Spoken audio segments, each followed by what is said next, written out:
make that run, and the first time since 1993.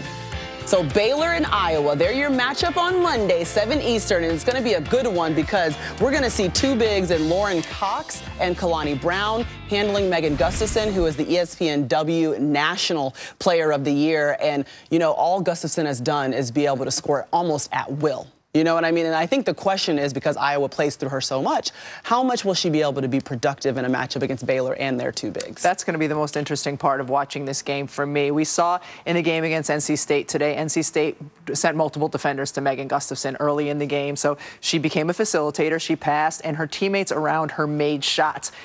Does Baylor need to do that? Is it going to be enough to have 6'7" on her, or maybe 6'4" with Lauren Cox on her? I'm really interested because Baylor's such a good defensive team to see how they're going to handle that particular matchup. You know, I think this, and I think we've seen it in an earlier game. If Baylor decides to go one-on-one defensively with Megan Gustafson in the post, okay?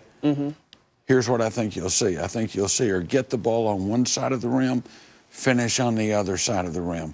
When she has gone against bigger defenders, rather than turn and try to play over or through them, she's used the dribble. Very smart player. Used the dribble, changed positions, tried to leave the bigger player before she shot. Yeah, I think the struggle, though, in this game between these two for Iowa specifically is going to be rebounding. They had 36 boards today. Baylor dominated the boards against South Carolina, 54, and they do it so easily. And they don't do it with just one player. They do it with 5 on the floor, and that's where Iowa has to be able to get some extra possessions, get to the boards, or keep Baylor from getting those extra possessions. I think that's going to be a tough call for them. And that's something they can't count on, because in all 3 games in the NCAA tournament so far, Iowa has taken fewer field goals than their opponent, whether it's been giving up the turnovers or letting the other team be on the offensive glass. That's not necessarily the identity of them.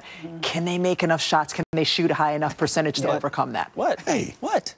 I just thought of something. We have the #1 defensive team in the country going against the #1 offensive team in the country. You're right. We're going to see what travels. That's why we bring him. Yeah, that's why we let him travel. That's why Coach is here to remind us of stuff like that. Iowa and Baylor, it's certainly going to be a fun one. We like to talk bigs, but you're going to see great guard play.